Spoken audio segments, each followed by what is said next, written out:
Viewers and subscribers, welcome back to Beating the Press podcast. I am your host, Rafa.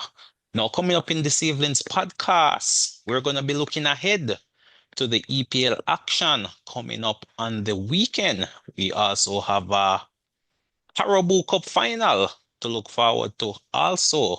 And of course, we'll be recapping the spills and thrills which took place in the Champions League midweek. Now, joining me this evening to preview these matches and to talk some football, we have returning to the podcast, Christoph. Good to be back, viewers.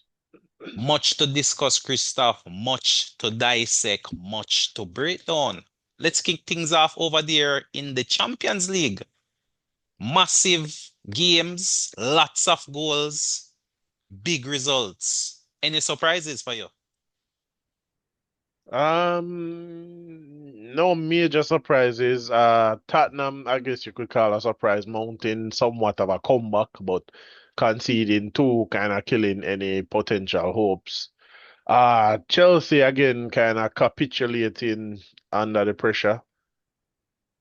Liverpool, not surprising, 4-0 win. Man City, shocking. I mean, expected, but shocking. The ma Expected.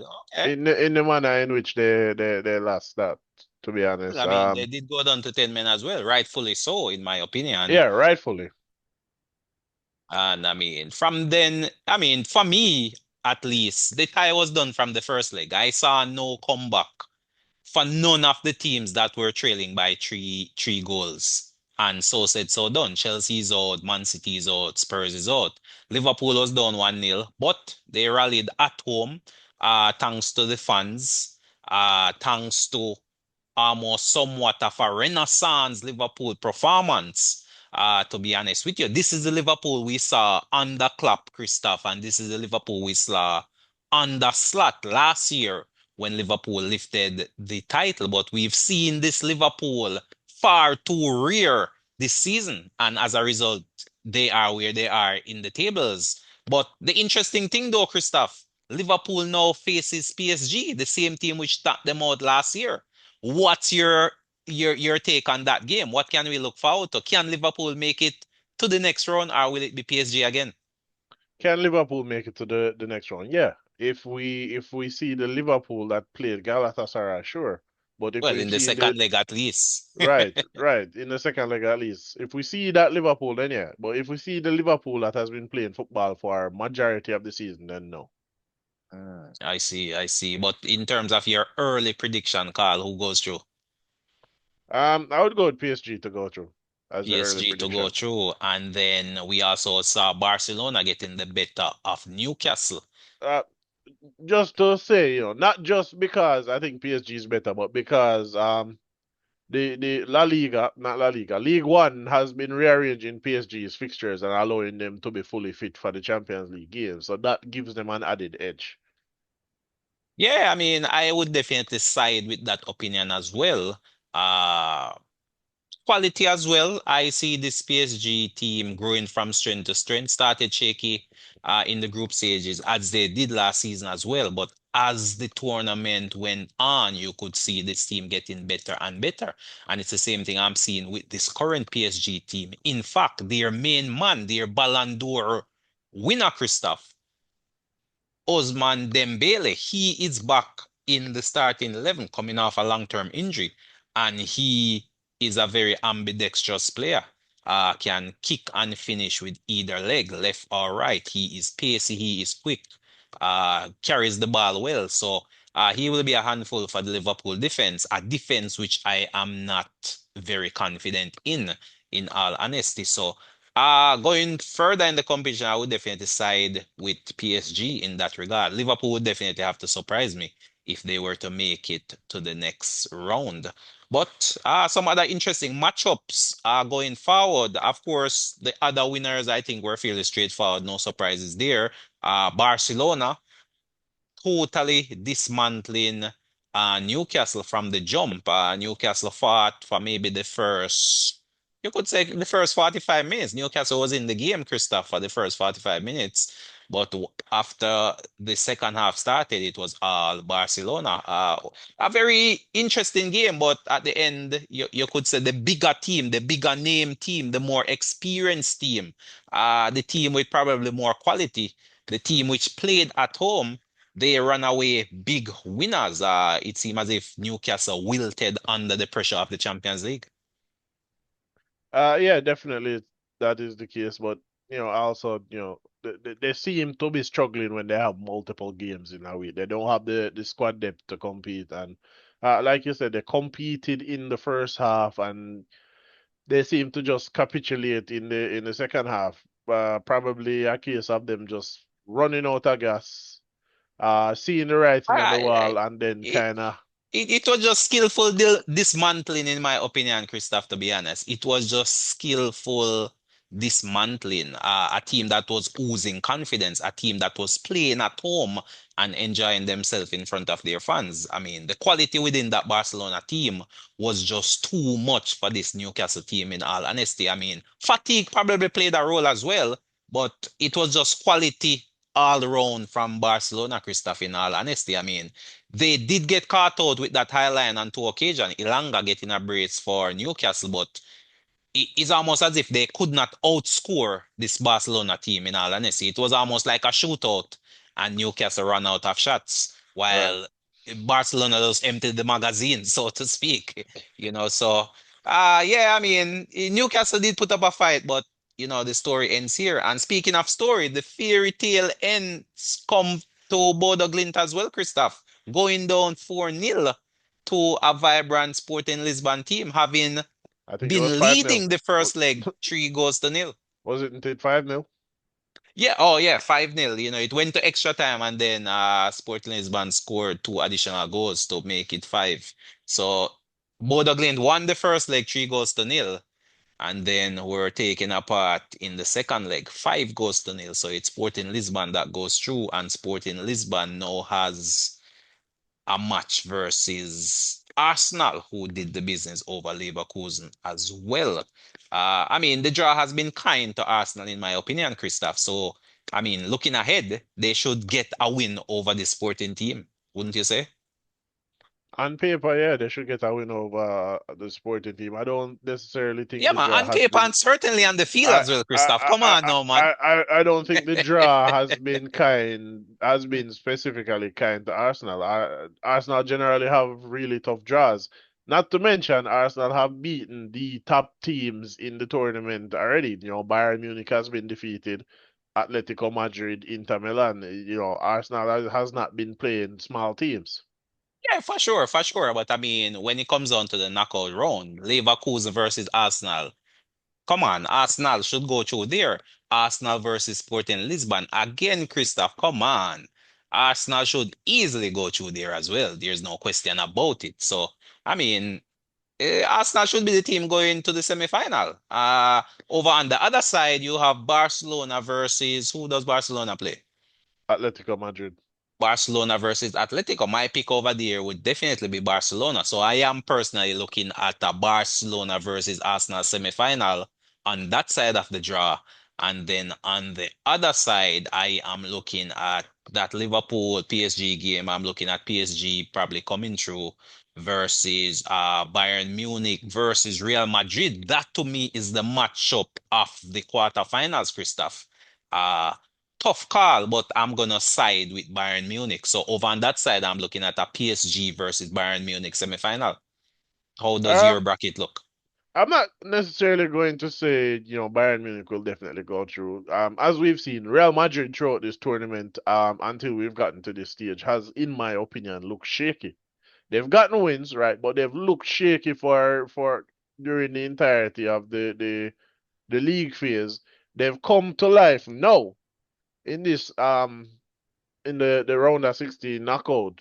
So we'll have to kind of see how it is. I think they'll put up a So is it a much case great. where you're calling Real Madrid to advance? No, I'm not calling Real Madrid to Then what advance. are you saying? No, I am saying it's going to be a very, very close, a much Yeah, closer yeah, game than man. people It think. it is. It is for sure. All the games at this point is gonna be very close. But You have to pick one, and my pick is Bayern Munich to Okay. advance. I mean, I do not have a pick. I don't know who will advance from there.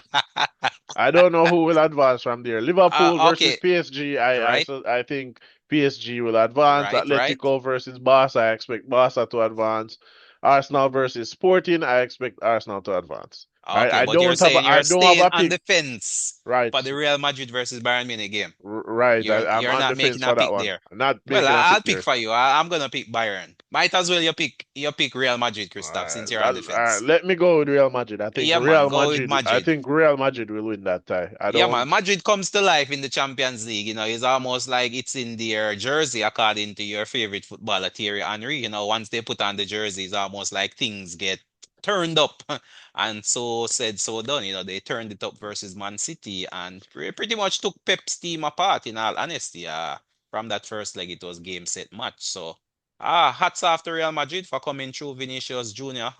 Really getting on the score sheet again. And yeah, it was a fairly straightforward win and advancement for Madrid. So yeah, it's all set. It's all set up nicely. Quarterfinals coming up and then on to the semifinals. So much more football to be played over there in the Champions League. Of course, we're coming down to the business end of the season. But we turn our attention now, Christoph, to looking ahead to the EPL matchups coming up on the weekend. Man City versus Arsenal. They are in action. The first trophy of the season is up for grabs over there in the Carabao Cup. So those two teams are out of EPL action. They will be matching up for that trophy. So what's your take? Who wins that game, Christoph? What can we expect from that matchup? Does Arsenal take the first step towards the quadruple?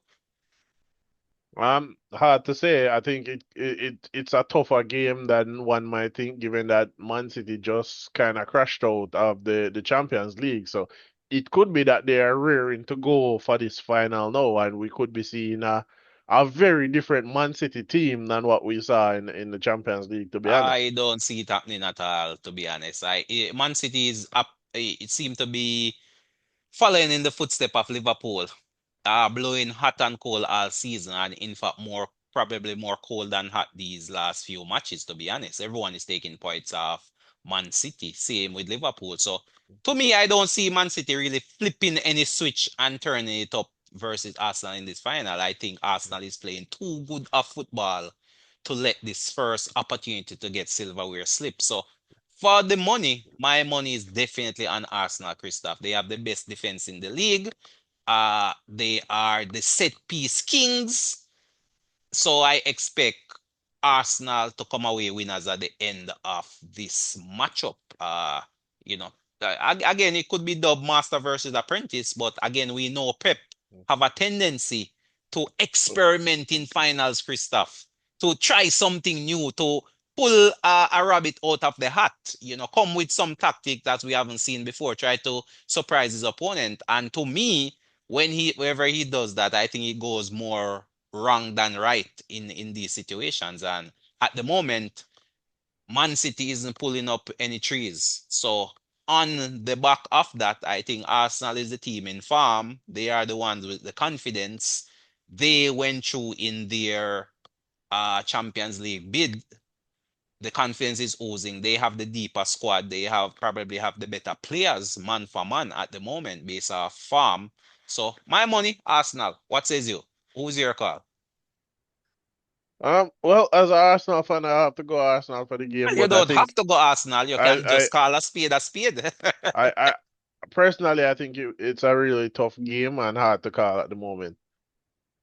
But your call is Arsenal. As a I, fan, from a fan point I of view, you're saying. from a fan point of view, Arsenal. I think But there if you're are looking at the matchup from a more unbiased eyes, though, Christoph, from is Arsenal still the call? from unbiased eyes, I think it's a difficult game to call.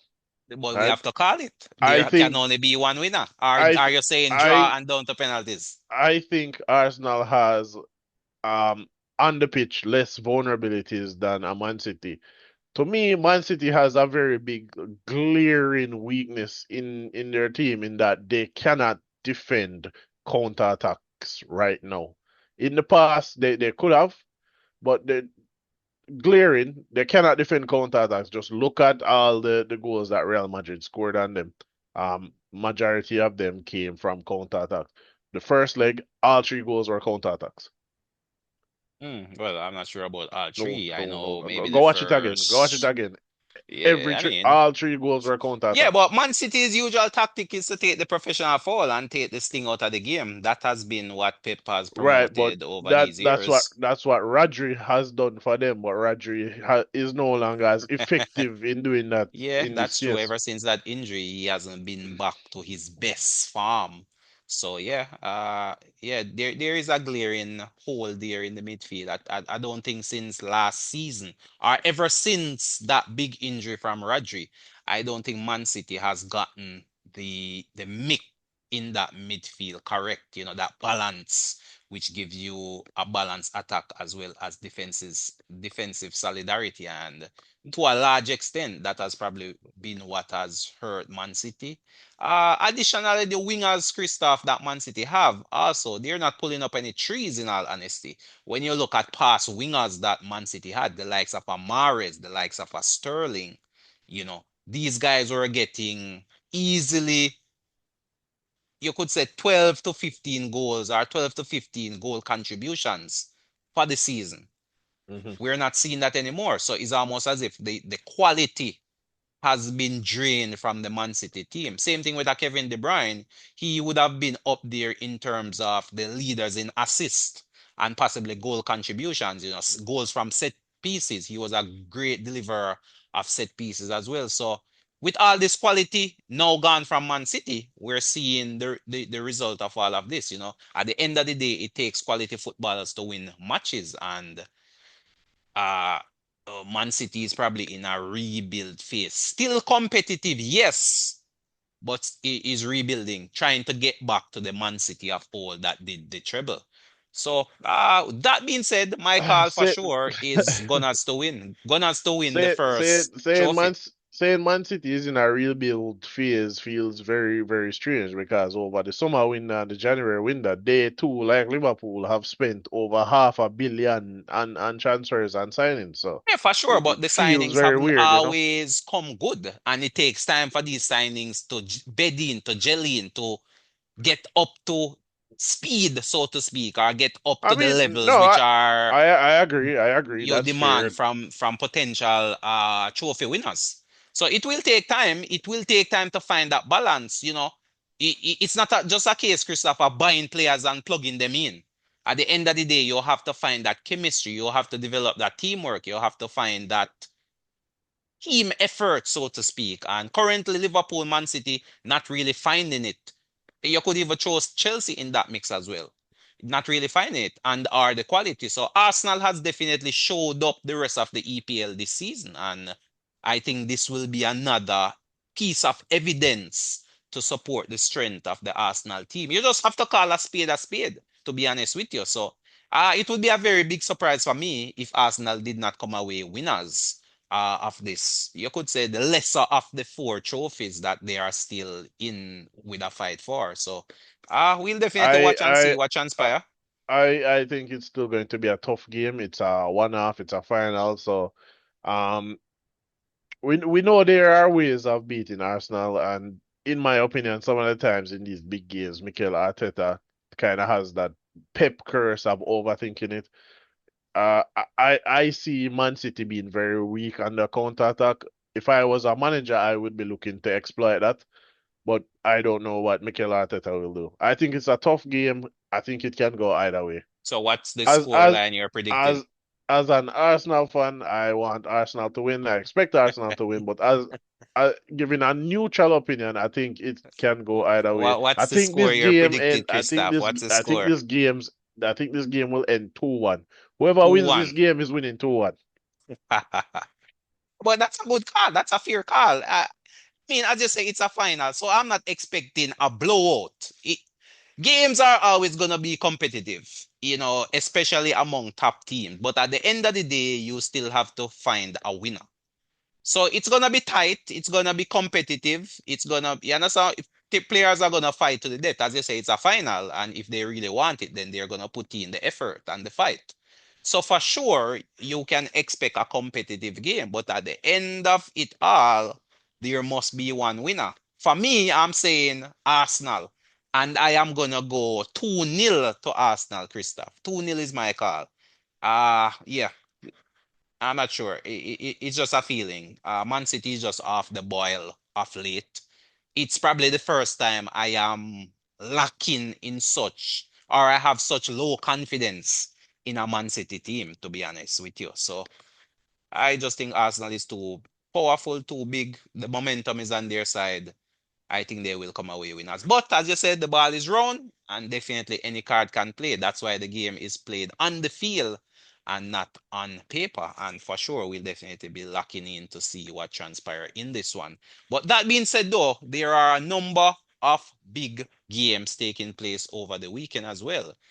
Games with big implications, especially in that race for the top Champions League spots and of course in the relegation zone, Christoph. So we're gonna do things a little different. Let's look at the relegation battle, Christoph. We have a big relegation six-pointer coming up. Who would have thought we would be saying Spurs versus Nottingham Forest is a big relegation six-pointer that will take place over the weekend. It's quite possible that anyone who comes away the winner of this one, Christoph, will save themselves from the drop, possibly. What's your take on this game coming up? Spurs versus Forest. Um, Potentially interesting game. Spurs having just won their first game under Tudor could be looking to, I mean, despite dropping out of the Champions League, could be looking to build potentially some momentum, and obviously they have to escape that relegation zone. Otherwise, honestly, there is probably nothing they could do outside of maybe winning a treble that would ever remove that kind of failure from them. For So, sure. I mean, that momentum started versus Liverpool, in all honesty, getting a point versus Liverpool, which at the time, at the moment, it seemed as if that game was an easy 3 points for a Liverpool team at home as well. So getting that draw, they brought that momentum into the Champions League fixture versus Atletico Madrid and managed to get a result there. So it seemed as if finally the coach is getting a little momentum. So it's gonna be an interesting matchup versus Forest, who too had removed their former manager and is now under the tutelage of a new coach also. This one takes place at the home of Spurs, Christoph. I am not sure at the moment if that adds pressure to Spurs or the crowd behind them is an advantage to Spurs. I'm not sure because their home record has been poor, for want of a better word. So I'm not I even mean, sure the home court advantage really provides any advantage. um, yeah, Nottingham Forest had some personnel change in management because, yeah, as you said, they dismissed the manager, but they also dismissed the sporting director as well. Former man from Arsenal. Who left Arsenal, and well, I suspect it was probably that he was going to get fired, and they did it to save face. For him to save face, they made it seem like he just left, but I suspect he was probably going to be fired. Um, Gotcha. but Spurs, like you said, being at home is not necessarily an advantage for them. I think they'll be building momentum, and potentially this could be a turning point for them for the rest of the season. I think they can pick up the 3 points here. I think they can get the win. The problem for Spurs is that the defense looks very leaky. They are conceding a lot. Even if they're scoring, you still have to outscore the opponent. Yeah, and the goalkeeper looks super shaky as well, to say the least, in Uh, all honesty. Interesting fact, Inter has made a bid for the goalkeeper. Well, I mean, we all know that Italian football has really fallen over a cliff, Christoph. So, uh, and so that doesn't come as any real surprise to me. The quality of the Italian league has really diminished over the period, in all honesty, and it's almost as if it's a second tier league over there in Italy at the moment. Players that fail to make the grade in the EPL, they tend to resort to Italy for a contractual agreement, and we see a number of players making that move. So it wouldn't be any surprise to me if we see the likes of a Vicario, who you could say is the Spurs number one at the moment, Kinski. huge errors over there in Spain, which led to him being hauled off, very early in that first half. Yeah, he's the backup. So there's not much quality there at the Spurs. Ever since that French international, Loris Christophe departed Spurs, the quality has really fallen in the goalkeeping department there. So, no surprise there. But Christoph, in terms of a score line, that's what the viewers and subscribers are waiting to hear. What is your call I for think this one? I think I'll go with Spurs to win 2-1 for this one. Spurs to win 2-1.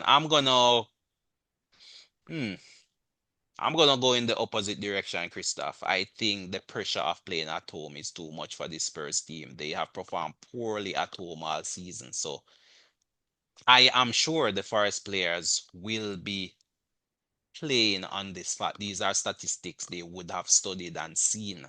And I don't think they will go into this game with any fear.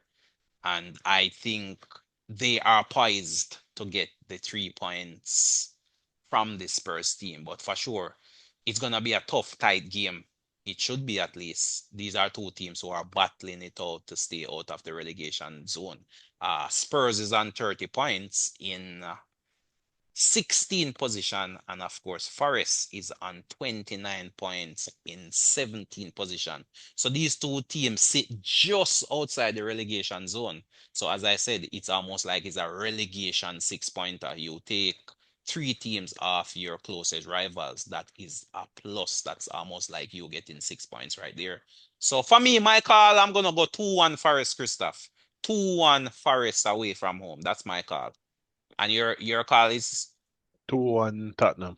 2-1 Tottenham. I see, I see. All right, we move then. We move and we move to another team that is down there in the relegation zone, fighting for life. We have Aston Villa, Christoph, at home, a team battling it out for our Champions League spot.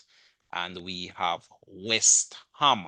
West Ham sits in the relegation zone just behind Forest. So West Ham sits right there in 18th position and they are looking to claw their way out.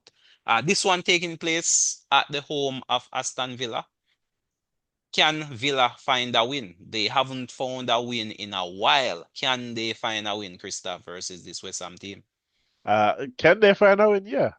Will they find a win? I'm not sure at the moment. Like you said, they have not won. Or rather, they've lost three of the last five and only picked up 4 points from the last five. So can they win? Yeah. Will they win? Different story. I think West Ham might have a little momentum on their side at the moment. They did draw the last one, but they won before that. And it could be that they go into this game knowing that they absolutely must pick up some points in order to escape the drop. Uh Aston Villa, on the other hand, definitely fighting for a Champions League spot. Last season we did see them fall off later in the season, and we know that they played the Europa League this week. So it could be that Europa League could be the difference. They could be coming back tired. They don't necessarily have the squad depth to compete on all fronts evenly. Yeah, that is a key factor right there because many persons didn't really expect West Ham to even get a point off Man City, to be honest, Christoph. Myself, I expected Man City to win that one easily, but that was definitely not the case. So West Ham picking up, I would say, a bonus point of Man City in their last game. So the players themselves should have some confidence coming into this one. And as you mentioned, Aston Villa, their exploits in Europe, in the Europa League, uh, on Thursday, and of course, then to play on Sunday, as you said, the squad depth. So it's possible they may be going through a similar type of Newcastle syndrome, Christoph, where once they play midweek, then it's very likely they drop points on the following game on the weekend. So that is a possibility. But that being said, Christoph, we've laid the table, we've set the plate. What's the call? West Ham to win 2-1. Wow, West Ham to win 2-1. I'm gonna back Aston Villa to squeeze out A 2-1 win. I'm gonna go in the opposite direction, to be honest. Yeah, I'm not sure. I Something mean, about Aston Villa. there's also a strong shot for a draw in this one. Yeah, it could draw. It could draw, to be honest. Yeah, for sure. It could draw, but I'm just gonna back the home team. They haven't gotten a win in a while. Picking up a little momentum.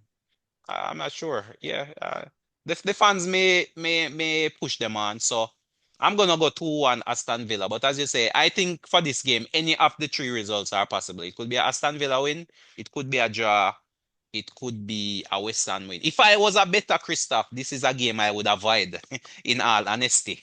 This game can become very unpredictable. So this is the avoid for me if I was a better. But, looking at it through the lens of a pundit, I would definitely go with a home victory for Aston Villa. But we move to Liverpool, Christoph. Let's talk some Liverpool football. Brighton at home versus Liverpool. Liverpool desperate for points to keep their hope alive in terms of finishing in a Champions League position. Brighton at home, hot and cold team all season. A very unpredictable team, Christoph. Any result can play on any given weekend for this Brighton team. How are you Um, seeing this game? honestly, I give it to Liverpool. They're coming into this game with some momentum. Brighton, hot and cold, like we say. But in my opinion, I feel like the manager is probably somewhat the results are pretty unpredictable. They won their last game. They don't have a lot of back-to-back wins in the second half of the season. They do have one in the last five, right? But they don't have a lot in the second half of the season. I expect Liverpool to carry the momentum from the Champions League into this game. We see players like Salah getting better chances. No, I mean I think he should have probably struck through against Leverkusen. He seems to be Oh, you getting mean back that Galatasaray? form. Yeah, Galatasaray. I think he's getting his form back. Not quite there yet, and this could be a match for him to explode for the rest of the season. I'm gonna have to go in the complete opposite direction to your analysis, Christoph. Liverpool is going to have to surprise me. The Liverpool we saw versus Galatasaray, I have not seen that Liverpool all season. So they're gonna have to do that again for me to start believing in this team. I think it will be back to the same slow pedestrian Liverpool come the weekend. Salah himself, I mean, missed a penalty in that game versus Galatasaray, did come up with a goal and an assist. But it seemed as if he picked up an injury in that game as well. He asked to be substituted. So he may be out for this game. I'm not sure. Possibly. It could have been fatigue. But that being said, Liverpool have to show me that they can consistently perform this way, Christoph, for me to start buying back into this team. So for me, I think Liverpool will go back to the default setting that they have had all season long. So I am going to go in the complete opposite direction. For me, it's a win-draw situation for Brighton. I believe Brighton will get something from this game. Liverpool, I don't see Liverpool picking up the 3 points. I don't They know. they're they're gonna have to prove me wrong. I feel like in the league, Liverpool would benefit from swapping Ekitike and Salah. Put Salah in the middle and put Ekitike out wide. Well, I mean, Ekitike did look pretty good versus Galatasaray, but again, as I said, that is Galatasaray. That is a team playing away from home in, you could say, a hostile environment with no fans allowed at that game for disciplinary reasons. So I would not use this one-off performance from Liverpool, Christoph. Look at the big picture. Don't just look at this one performance. Look at what Liverpool have been doing all season. The table does not lie. I am expecting a Liverpool. I'm expecting a Liverpool close to the one we saw versus Spurs, is the point I'm making, as opposed to the Liverpool that played against Galatasaray.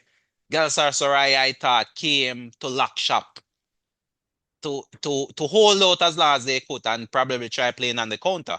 And it was not to be. I don't think Brighton will be lying down in front of their home fans. I think Brighton will give as much as they receive. And I do believe they will pierce that Liverpool defense on multiple occasions. So I'm not expecting Liverpool to go away from the Brighton Stadium with all 3 points. I expect either a Brighton win or that game to end in a draw. But Okay. that's just me. I'm just banking on what I have seen. I'm not buying into this one-off game and this one-off performance that we saw from Liverpool. No, I'm not. I'm not buying it, Christoph. They have to do it over and over again before I buy into it.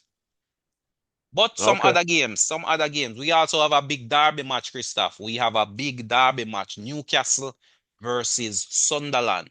Newcastle versus Sunderland. What's your quick fire analysis on this one? What's your score prediction? Sunderland to win. Newcastle should follow the usual trends, I think, and they will drop points in this one, especially after getting hammered by Barcelona and having to travel. So No, Sunderland well, to win yeah. 2-0. Sunderland to win 2-0. That's not a bad call. I'm gonna go Sunderland 1-0. I think it will be a very, very tight. Uh, I think it's called the tie side derby, if memory serves me correctly. Big derby game between these two teams. Big, hot, heated rivalry. This one is being played at the home of Newcastle, so that might give Newcastle a little momentum. They may feed off the energy of the fans, but as you mentioned, the exploits over there in Europe, the lack of squad depth, the fatigue, and of course, the lack of confidence from conceding so many goals to Barcelona may work in favor of Sunderland. Possibly a very physical game. I think Sunderland may pinch it 1-0, possibly from a set play, Christoph. But that's all the time we have, Christoph. We've quickly run out of time. Those are the major games on the agenda. We couldn't get through all, but I think we have covered much of the big, interesting games taking place. But any quick final thoughts, though, Christoph, before we wrap things up? Any quick final thoughts as it relates to this weekend's action? Looking forward to the Carling Cup final, and I hope to not see any questionable refereeing in this game, as often happens when Manchester City is involved, in my opinion. I really hope it's not Michael Oliver as a referee for that game. Well, definitely we'll have to keep an eye on the officiating, especially the VAR referees and the possible decisions they may come up with. Definitely what you don't want to see is the game being decided by a refereeing decision or a refereeing error. We saw things kicking off over there in the African Cup of Nations, Christoph, where trophies are being now awarded in the boardroom, where Senegal has been stripped of the African Cup of Nations trophy, but I don't The think this will hold I up in the court of law. The I referee decision is final, I but think I think I think the Cup of Nations was blatantly rubbish final. Um, Senegal left the pitch for 20 minutes, yes. In protest to a referee, this a referee awarding a penalty to Morocco. Um, not because they awarded the penalty to Morocco, in my opinion, but because they did not award a penalty for a similar incident in their favor just a few minutes earlier. And well, as I've said, obviously you abandon the game, you lose, right? So they've decided no, that they abandon the game and has retroactively made it a 3 yeah, nil loss.